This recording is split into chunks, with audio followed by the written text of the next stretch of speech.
contract and all, my good buddy Mark Helfrich. Mark, you there? Hey, Rick, how you doing? Do you like me in this seat?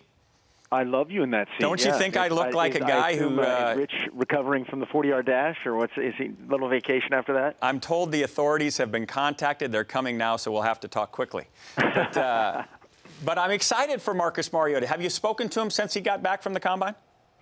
Yeah, mostly by text message, and he's doing well and working hard. But yeah, I think he had a great combine by all accounts of all the people that I've talked to, certainly in the football world. And so, yeah, it'll be interesting to see what happens. There's so many weird things that happen this time of year leading up to the draft, and all the talk that happens between now and then. But just really proud again, obviously, of who he is. Athletically, he's a phenom. I think he tested off the charts. The numbers bore that out. But what's the most often asked question when people call you about Marcus Mariota and the transition to the next level? Well, it varies. I mean, I think the biggest thing is we don't talk a lot, and a lot's being made about that. And we make that as a point of pride in our efficiency, is how few words we have, whereas some people in the NFL look at the more words they say, the better it is, kind of a deal. And there, somewhere in between is probably the best way to do it. But as far as being able to take a 3-step drop or take a snap, take a 5 and a hitch or a 7, whatever, that's for a guy like that, that's easy. Transitioning to the next level and being a part of a team and being in the right system, that's the hard thing and a hard fit for all those early round type of guys at quarterback. It's not a situation where one guy is going to save a franchise, but it always varies. His mentality is always brought up, and his personality. Marcus is a tough, competitive guy that happens to be very humble, and so that that for some reason that's questioned all the time. Before we talk about your 2015 team, because I know you do have a 2015 team, you weren't always part of this offense. You've been at a lot of places. You coached at Colorado. You coached at Arizona State. What about the Chip Kelly way of doing things got you to believe that this is the right thing? And do you think this offense is gradually going to make its way to the next level?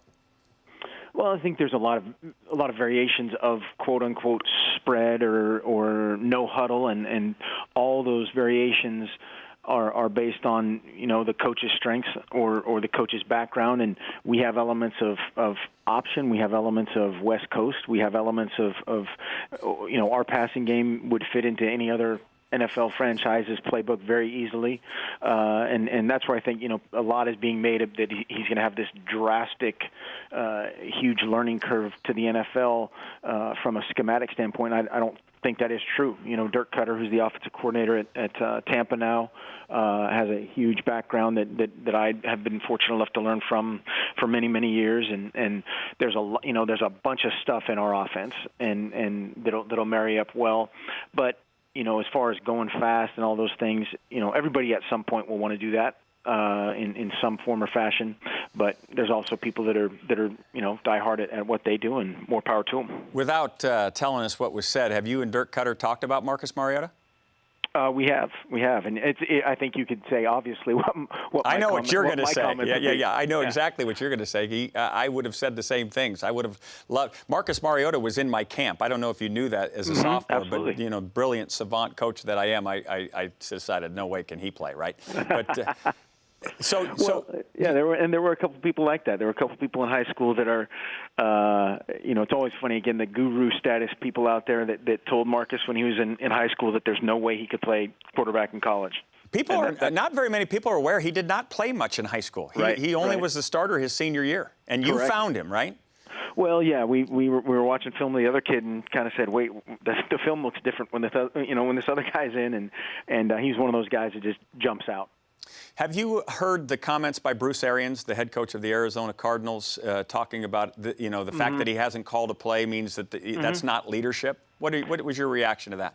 Well, I think I have a lot of respect for what Coach Arians has done, and obviously he might be trying to talk him down to his pick or something, but I know he also can recognize talent. I think all the stuff that people are complaining about is easy. Being able to talk and regurgitate and spit out verbiage for Marcus will be easy. And, like I was saying, the mechanics of any system, his athleticism, his dedication, his motivation to be great will make all that stuff just a minor, pebble in the road. The good news is he was fabulous for you. The bad news is he's not playing for you anymore, which means you have to find another one. Now, big news recently, Vernon Adams, the quarterback from Eastern Washington, has decided to transfer to Oregon when he finishes his degree at Eastern Washington. He'll join you in this summer, I think is the date, right? That is the idea, yep. As far as graduate transfers, yep. Give us a sense of the quarterback competition. You've got spring ball. Obviously, he won't be there for that. What do you make of the quarterback competition as you head into this big year? Well, it's just that. We've got 4 guys on campus that are battling it out that have had so far. And you know what it's like this time of year. The guys that are kind of in that position that are behind a player like Marcus. For some guys it's hard to truly stay motivated, to truly put their best foot forward every single day, and trying to, if his shoe comes untied, to be ready to jump in there and go. And there's been a definite renewed sense of urgency from all those guys. Jeff Lockey's the most experienced guy in there and has done a tremendous job of leading our off-season workouts according to all accounts, and then the other guys behind him are fired up to go out and compete. And so it's a great situation. And for us as competitors, it's fun to try to find the next solution, because Marcus is like a human eraser or human whiteout or human whatever in terms of making everybody right. Did you see the story at Vanderbilt, Mark? Did you see the basketball coach and trying to discipline a player and getting caught on tape and having to apologize? Did you see all that? I've heard it. I have not seen it. I heard a couple guys talking about it this morning. We had a 6:30 workout this morning, so I have not watched that. So we all in the world of coaching, we learn vicariously. Are you going to have any comments for your coaching staff in terms of you make sure that this doesn't happen to you? Well, yeah, that's one of the byproducts and pitfalls of being in this deal right now. You're always on camera, you're always on mic, and we try to make that a good thing. Last before I let you go, Braylon Addison, the receiver who had to sit all last year, healthy and going to be ready for spring? We'll find out.